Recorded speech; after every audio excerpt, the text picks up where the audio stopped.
la vidéo du jour, j'arrête pas de dire Stephen King au lieu de dire visiblement Stephen King, comme le prononce Franck Darabont lors d'une interview avec lui. Je suis abattu. Bon, d'un autre côté, rassurez-vous, je dis pas non plus Thomas Jane au lieu de Thomas Jane, mais c'est la faute à Chabal, tout ça. We are in France, we speak French. Je suis perdu, moi. Dans l'univers impitoyable du cinéma, il y a des expériences qui vous marquent, empreintes d'une rencontre inoubliable. Ces rencontres, au fil de nos visionnages, deviennent parfois fresques représentant l'amour que nous avons pour un genre ou une génération. Et au sein de ces catégories, se dessine parfois maestria d'une fin, moment capable de totalement repenser un long métrage, le sublimant par une mise en scène redoutable, une douleur oppressante ou une forte symbolique. Maintenant, imaginez ressentir toutes ces émotions dans un seul film. Car habitué des adaptations littéraires et génie de l'effroi, retour le 27 février 2008 avec Monsieur Franck Darabont présentant sa monstrueuse poésie The Mist. Loué en vidéoclub à sa sortie, je me rappellerai toujours cette sensation unique, fasciné par une écriture remarquable, un talent de mise en scène déterminant ma passion pour le réalisateur et cette fin, l'une des plus difficiles et percutantes du 7e art. Oui, bien qu'oublié au détriment des chefs-d'œuvre du bonhomme, Les Évadés et La Ligne Verte, The Mist s'impose comme l'une des compositions cultes du genre. Entre peur intimiste, regard sur l'être humain et héritage de série B. La question est, comment Darabont, élève ô combien studieux de Stephen King, fut-il capable de dépasser le maître? Bienvenue au cœur d'une de mes claques cinématographiques.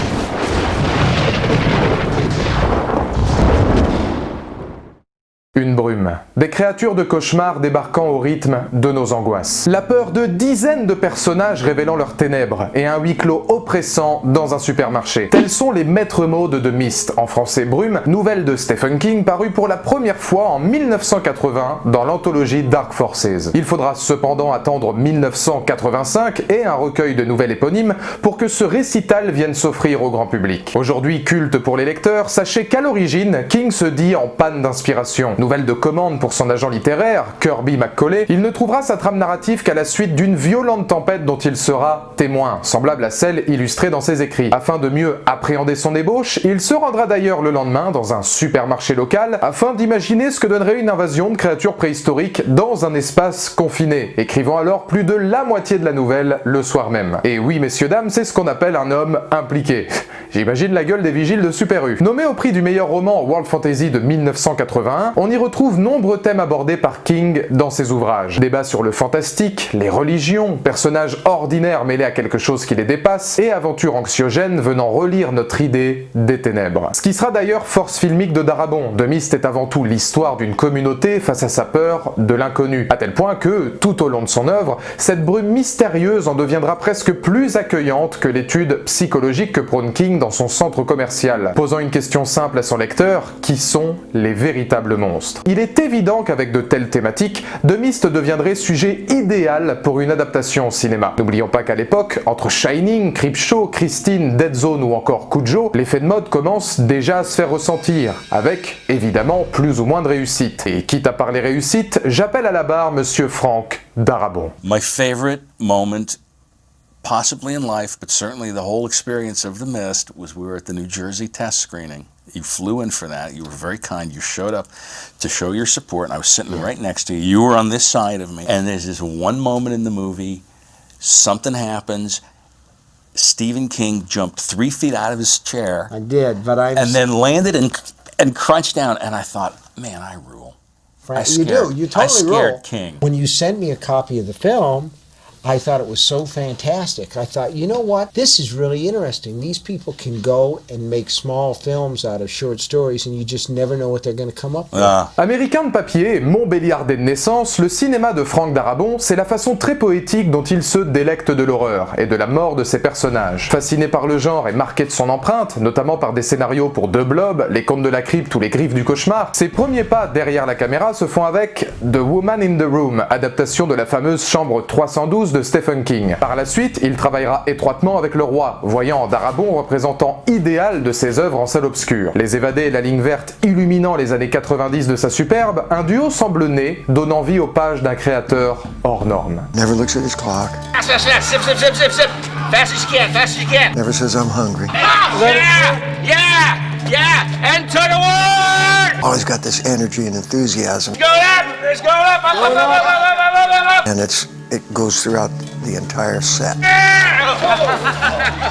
I'm bragging on him, but I really like his technique. Alors certes, moins grandiose que ses grandes sœurs, The Mist ne saurait rivaliser avec l'émotion d'un Tom Hanks ou d'un Tim Robbins. Mais auréolé d'une couronne horrifique, il ne faut pas oublier qu'à l'origine même de son cinéma, cette histoire fut toujours envie majeure du cinéaste. Envoûté dès sa sortie chez Dark Forces, il souhaite dès les années 80 en faire premier long métrage, hésitant avec Rita Hayworth et la rédemption de Shawshank, devenus Les Évadés au cinéma. Choisissant la deuxième option et contraint à de nombreux travaux scénaristiques au cœur des années 90, comprenant La Ligne Verte et de Majestic, King croit cependant en la vision du réalisateur. Convaincu de son pouvoir filmique, il laisse les droits du long métrage à Darabont, malgré plusieurs propositions d'autres cinéastes. Entamant son scénario seulement en 2004, après le départ de la Paramount et l'arrivée de D-Motion Films à la production, il dessine œuvre poétique loin des codes de l'horreur actuelle au cinéma, comme Saw ou Hostel. Ici, Darabont base son récit sur l'angoisse de l'inconnu et ses conséquences sur l'homme, sur les relations torturées émanant de personnages normaux au cœur d'une histoire extraordinaire, sur les monstres devenant ceux envahis par leur peur, parfois plus terrifiante que celle des créatures à l'extérieur du supermarché. Le problème, c'est que la vision de Darabont, innovant par une fin radicalement différente de la nouvelle, fait peur aux producteurs. Oui, ces thématiques très sombres pourraient, selon eux, déplaire au public et entacher le succès du long métrage. C'est pourquoi ils n'accordent que 37 jours aux Franco-Américains pour tourner en Louisiane, pour un budget infime de seulement 18 millions de dollars. Ce qui coûtera d'ailleurs à Darabont plusieurs scènes jamais filmé faute de budget, avec notamment de nouvelles créatures imaginées pour son film ou présentes dans la nouvelle.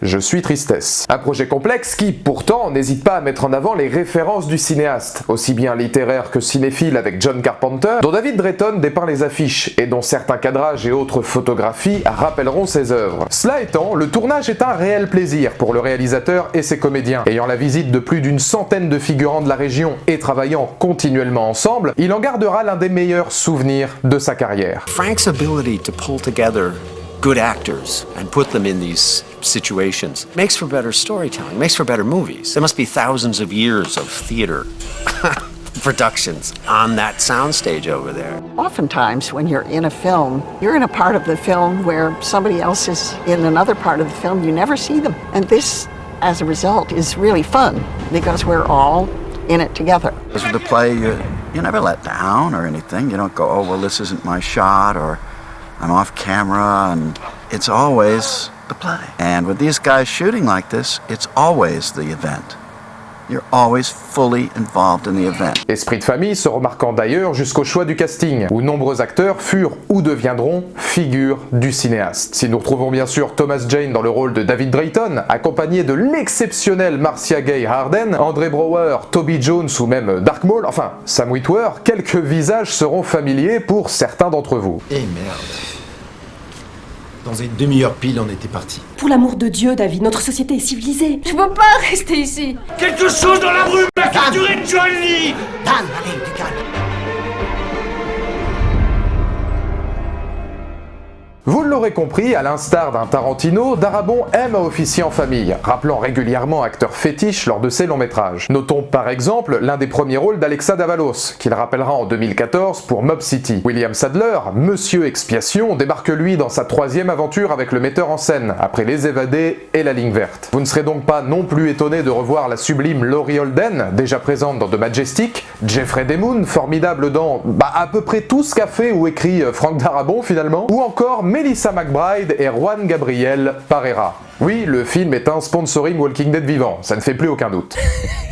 Ouais, réveille-toi, pauvre crétin. Casting en or, tournage minutieux, nouvelles percutantes, il était évident qu'avec une telle envie d'adapter Stephen King, Darabont aurait toutes les cartes en main pour que, le 21 décembre 2007, The Mist débarque enfin outre-Atlantique après 20 ans de gestation. Si vous avez tort. Si j'ai tort. Le jeu se retournera contre moi. Succès d'estime auprès du public avec 57 millions de dollars au box-office, il obtiendra toutefois plus de la moitié de son chiffre sur le sol américain, n'étant que très peu distribué sur le reste du globe. En France, il ne fera, par exemple, que 30 000 petites entrées en salle. L'accueil presse, lui, se veut bien plus probant. Saluant les forces indéniables de son huis clos, la critique de son humanité et son renouvellement de l'horreur, The Mist devient peu à peu culte d'une génération. Souvent passé sous silence, mais ô combien puissant, c'est là que la grande question se pose. Que fait donc de cette escapade dans un centre commercial l'une des plus grandes claques du genre? Bienvenue à Brighton, le seul patelin où même si tu te fais pas bouffer par une araignée, elle peut toujours te carboniser la tronche. Non mais vraiment, c'est une destination touristique que je vous recommande avec convivialité.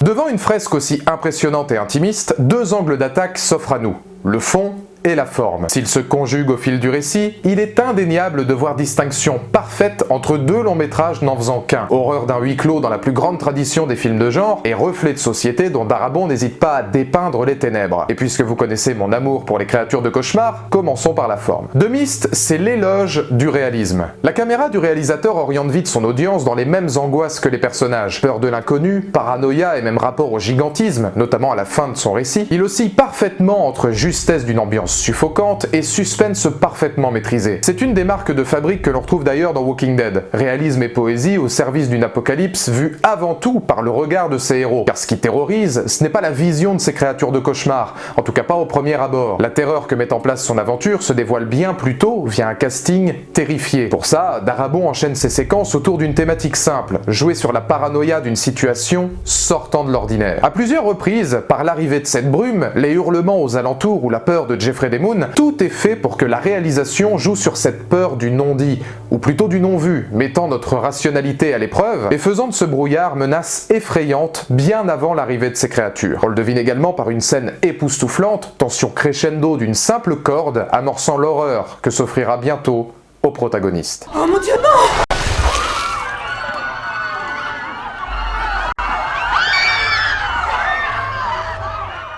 Si bien que, pour Darabont, il était important que les premières scènes d'horreur deviennent instantanément, notamment par la mort du Sherminator, marquantes et horrifiques pour le public. Il fallait être à la hauteur de la tension mise en place dès les prémices de l'œuvre.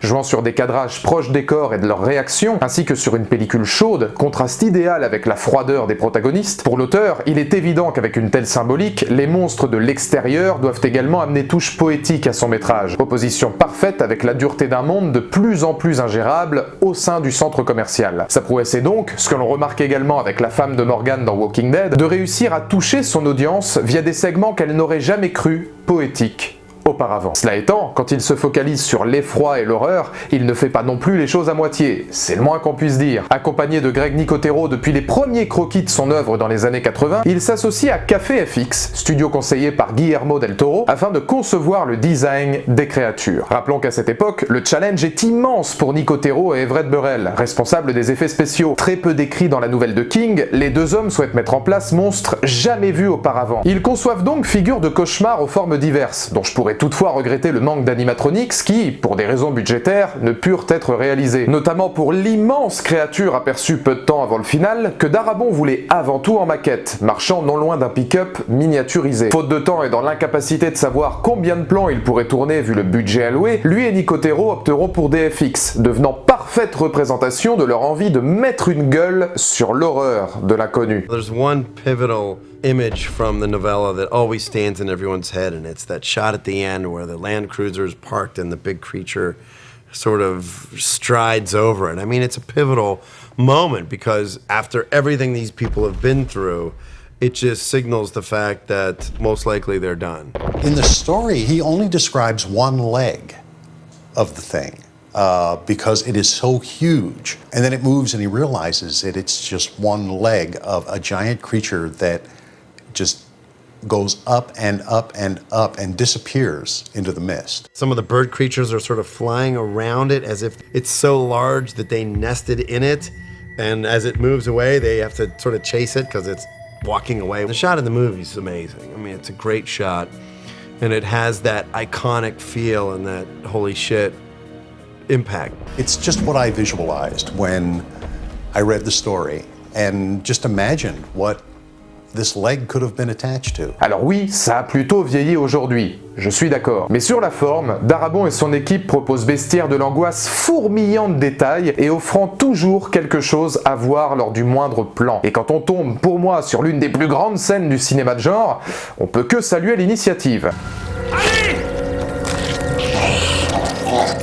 Oui, messieurs, dames, s'il y a bien une scène sortant du lot, c'est celle-ci. Via la petite randonnée de 8 tomes dans une pharmacie, Frank Darabont installe toute la subtilité, pour moi, de sa mise en scène. À peine éclairés par le minimalisme de leurs lampes, les personnages entrent dans un univers encore plus anxiogène qu'auparavant. Sublimés par une caméra très proche des corps et de leurs déplacements, l'absence musicale laisse place à la peur du moindre mouvement, rendant l'immersion d'autant plus délicate. Ici, le jeu de champ contre champ proposé par le cinéaste aide à la mise en abîme du spectateur. La peur ne vient pas de ce que l'on voit, mais de ce que les personnages devinent avant nous. Si l'atmosphère n'est donc déjà pas très conviviale, c'est à la découverte des premières toiles que l'horreur de Darabont intervient. Oui, le cinéaste joue des craintes naturelles de son public afin de les démultiplier via les cauchemars de Nicotero. Car à la vue d'un homme dévoré de l'intérieur, le corps devenu cocon d'araignée repoussante, le travail esthétique est absolument jouissif dans le genre. Cette scène, aussi forte soit-elle, intervient pour deux raisons. Cassure complète avec la tristesse poétique du supermarché, laissant place à l'amour du réalisateur pour le frisson, et surtout science d'une mise en scène centrée sur des personnages qui changeront radicalement après ça. D'un dernier plan où ces araignées envahissent le cadre, symbolique des démons de l'être humain envahissant les victimes du long métrage, la scène suivante devient alors l'une des plus fortes du récit. Les survivants reviennent, entre larmes et hurlements, provoquant panique générale que les autres personnes ne comprennent pas. À cet instant, le spectateur devient part intégrante du long métrage, événements qui amèneront par la suite à l'horreur absolue, celle de l'être humain. Comme un symbole, cette séquence se termine sur le regard de Thomas Jane sur Marcia Gay Harden. Comme un symbole, ses yeux semblent apeurés.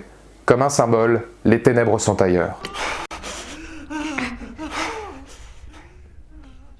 Car nous rentrons maintenant dans le vif du sujet, le fond extrêmement complexe de The Mist. Tout au long de ces 2 heures de film, Darabont ne fait pas que proposer Course contre la mort, mais bien véritable critique des mœurs de notre société, à tel point que la force du long-métrage, c'est de montrer d'un œil ô combien réaliste que le mal séjourne plus souvent chez l'être humain. Car quoi de mieux qu'un huis clos pour mettre en avant les déviances politiques, religieuses et sociétaires de notre véritable nature, quand elle se retrouve confrontée à nos terreurs. Oui, tout comme le faisait King dans sa nouvelle, le supermarché devient secte d'individus montrant, de façon très philosophique, les difficultés d'un peuple à coexister dans un environnement où différences ethniques, culturelles et de croyances viennent remettre en question la peur réelle du propos. Ici, face à l'angoisse de l'inconnu, le centre commercial devient encore plus dangereux que l'extérieur. À l'instar d'autres de ses œuvres, malgré des sujets différents le ramenant à une horreur délaissée depuis plus d'une décennie, le film oppose personnages dans une lecture pessimiste de l'être humain, dont l'espoir se voit souvent balayé, à tel point que le peu de figures aimantes et poétiques, comme Amanda, se verront fréquemment balayées au détriment d'une foi religieuse désespérée face à l'inconnu. Vous n'avez pas compris.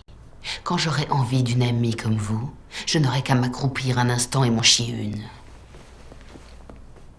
Les représentations bibliques en sont d'ailleurs extrêmement fortes, de la mort du soldat Jessup, amené à la bête tel un martyr devant être sacrifié dans une scène atroce, à la présence démoniaque de l'enfant, jusqu'à la performance dangereusement grandiose de Madame Carmody, le constat semble sans appel. Par ses critiques de la religion, des technologies et de la culture, Darabont dresse le portrait d'une société préférant se tourner vers un culte sordide plutôt que d'admettre la présence d'éléments qu'elle ne comprend pas.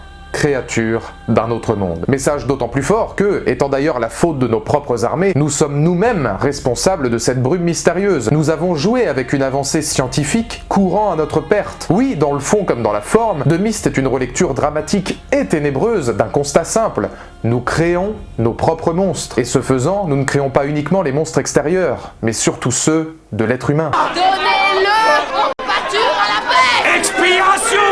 Laissez l'abomination sortir son sang! Le message gouvernemental, par son interprétation, en est également important. Face à une politique de la peur, symbole des années américaines de l'après-World Trade Center, le film se positionne autour d'hommes et de femmes prêts à suivre aveuglément première personne ayant figure d'autorité, par peur de l'inconnu. Ici, elle représente la religion abusive de Carmody, mais elle peut prendre n'importe quelle forme. Son but est clair, dénoncer les défauts de l'homme quand il doit vivre en société, dos au mur, une nouvelle fois sans espoir. En sens, The Mist se veut presque œuvre testamentaire de la société moderne. Face à la brume, l'être humain semble presque condamné à un jugement. Comme si des personnages comme Carmody, dans son fanatisme absolu, Norton, dans son assurance et le racisme dont il pense être victime, ou encore d'autres personnages secondaires, comme plusieurs militaires, se voient disparaître car subissant presque le châtiment que leur réserve Stephen King. En revanche, là où ce conte morbide devient pertinent, c'est avec ceux qui parviendront à survivre au brouillard. La mère de famille, campée par Melissa McBride et ne souhaitant que protéger ses enfants, sera l'une des survivantes, dont on peut philosophiquement imaginer que la brume l'épargne de par sa sincère bonté. Là-dessus, il ne s'agit que d'une interprétation parmi d'autres, loin de l'enjeu scientifique rationnel développé. Peu de temps avant, toutefois, l'un des plus grands finals de l'histoire du cinéma.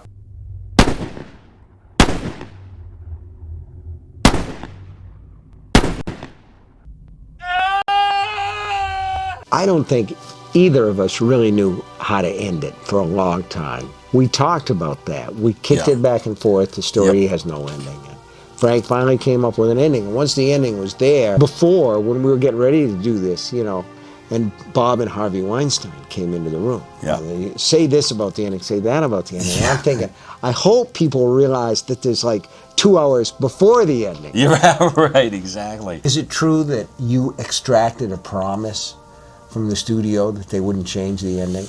Oh, absolutely. When Bob called me and said, I love this script, I'd love to make this movie, I got on a plane, I flew to New York, and this is the first time I ever met him. I sat in a room with him and I said, Bob, if I were willing to change the ending, I'd be making this movie for over twice the budget that you're talking about. I will come and make this movie for you at Dimension for the amount of money that you're talking about, as long as the script is sacrosanct. And he was cool with that, and he's the only guy who had the balls to say, okay, let's do it. Grandiose, ou quand l'élève surclasse le maître. Écrite par Darabont lui-même et jugée meilleure que l'original par King, s'il vous plaît, la puissance émotionnelle se dégageant d'une pareille violence est inouïe. Préférant tuer son fils que de le voir dévorer, peut-être par manque d'espoir et de foi, David sort de la voiture, attendant ultime jugement. Mais à l'aide d'une réalisation exceptionnelle, la surprise est de taille. Un char fend la brume environnante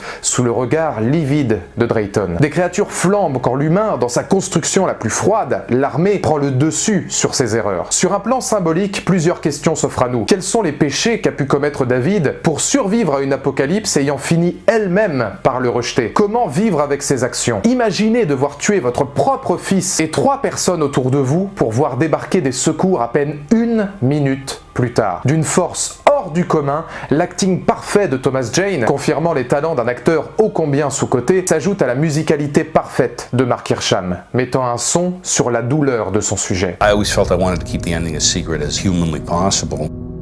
So when we distributed the script, we didn't actually put the end scene on. The ending has always scared people, which I think is a good thing. That's a good sign. If it scares studios, then it's going to scare the audience, but for different reasons, obviously. And some people will love that ending, and I know some people will hate that ending. I think it's the right ending. Froide, sans espoir et brisant les dernières illusions d'un père ayant tout perdu, cette dernière séquence s'emploie à développer la maestria non seulement cinématographique, mais aussi scénaristique de son auteur. C'est tout ça, et bien plus encore, The Mist. Film culte, oublié par beaucoup, mais méritant au moins nouvel axe de réflexion, tant King et Darabont furent capables de sublimer l'horreur. L'une des claques les plus fascinantes que m'aura donné le 7e art, et un film à réhabiliter comme l'un des cultes du genre. Comme quoi, ça valait le coup de passer ses samedis dans un vidéoclub.